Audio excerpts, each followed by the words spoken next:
ide, fazei de todas as nações meus discípulos. Mas a igreja do último tempo está conjugando um outro vocabulário. Assentai-vos. Costumamos sentar, nos sentimos confortáveis.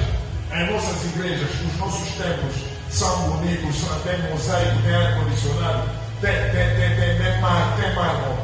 Mas estamos a fazer tudo menos o ide. Ide! Então, a igreja do último tempo prefere sentar ao invés de sair.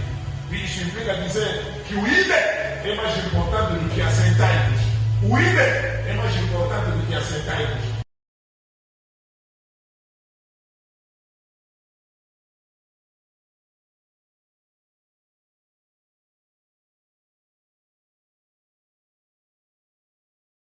E se encontrares alguém, não o saúdes. E se alguém te saudar, não lhe respondas. E põe um bordão sobre o rosto do menino. O bordão é meu. Porém, disse a mãe do menino: viva o Senhor e viva a tua alma, que não te hei de deixar. Então ele se levantou e a seguiu. E Geazi passou adiante deles e pôs o bordão sobre o rosto do menino. Porém, não havia nem voz nem sentido. E voltou a encontrar-se com ele e lhe trouxe aviso, dizendo: não despertou o menino, não conseguiu o ressuscitar. Aleluia. Podemos tomar o nosso assento. Estamos a falar da urgência da missão. Por ser uma mensagem urgente, também vou ser urgente na minha abordagem. Amados em Cristo Jesus, eu tenho 5 pensamentos chaves por razão de tempo e já vamos passar da teoria para a prática. O primeiro pensamento chave é o qual? Todo cristão é missionário e todo ímpio é um campo missionário. Todo cristão é missionário e todo ímpio é um campo missionário. Sempre que você vê um pagão, alguém que não está na palavra, uma pessoa que não conhece a Jesus, saiba que esta pessoa é um campo missionário. Eu gosto muito de algo que o Dr. Young diz. Ele disse que não existe um campo tão rijo para o Evangelho.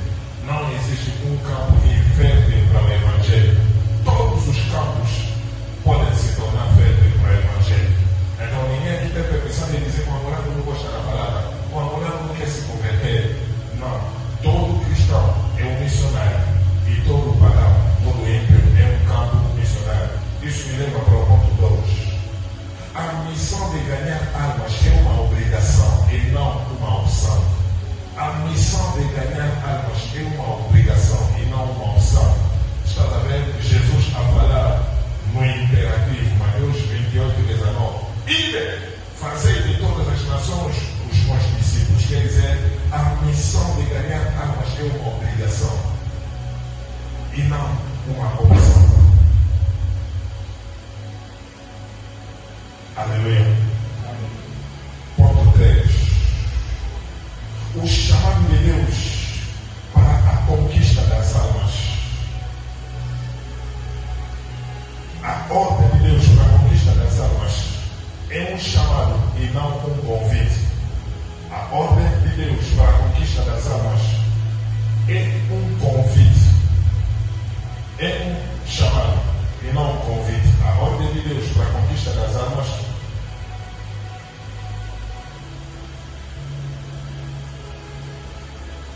é um chamado e não um convite. Quando te convida a uma festa, você pode responder a dizer: não vou ter tempo, vou ou não vou.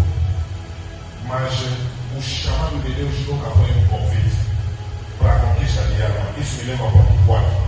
A ordem de treinar discípulos é um mandamento e não um desejo. A ordem de treinar discípulos é um mandamento e não um desejo. Deus não deseja ver almas salvas. Não. Ele nos mandou. Não importa quem você é. Não importa a cor da tua pele, o teu sexo, a tua altura, a tua postura. Tudo que somos. Com tudo que temos, devemos evangelizar. A ordem de treinar discípulos é um mandamento e não um desejo do Senhor. Ponto 4. A igreja do último tempo prefere sentar ao invés de sair. A igreja do último tempo prefere sentar ao invés de sair. Estás a ver? O mestre disse: ide, fazei de todas as nações meus discípulos. Mas vocabulário. Assentai-vos. Costumamos sentar, nos sentimos confortáveis. Em nossas igrejas, os nossos templos são bonitos, tem mosaico, tem ar-condicionado, tem mármore. Mas estamos a fazer tudo menos o líder. Então, a igreja no último tempo prefere sentar, ao invés de sair. Isso implica dizer que o líder é mais importante do que assentar-vos. O líder é mais importante do que assentar-vos. Ele não nos pediu para sentar, para estarmos sempre na nossa zona de conforto, mas ele nos pediu para sair. 6. O ponto 6, que é o mais importante, você pode pôr um círculo no ponto 6. Devemos entender a nossa localização geográfica como uma infiltração de Deus para a expansão do reino. Vou repetir o ponto 6. Devemos entender a nossa localização geográfica como uma infiltração de Deus para a expansão do reino. Devemos entender a nossa localização geográfica como uma infiltração de Deus para a expansão do reino. Quer dizer, a família em que pertences é uma infiltração. Deus te injetou, te infiltrou naquela família, porque por meio da sua vida, que Ele possa atingir os teus familiares. Por que você trabalha naquela empresa? Por que você abriu este empreendimento? Por que você vive neste bairro? É porque você é uma infiltração de Deus neste bairro, nesta empresa, neste empreendimento, para a expansão do reino de Deus. É por isso que eu disse, devemos entender a nossa localização geográfica como uma infiltração de Deus para a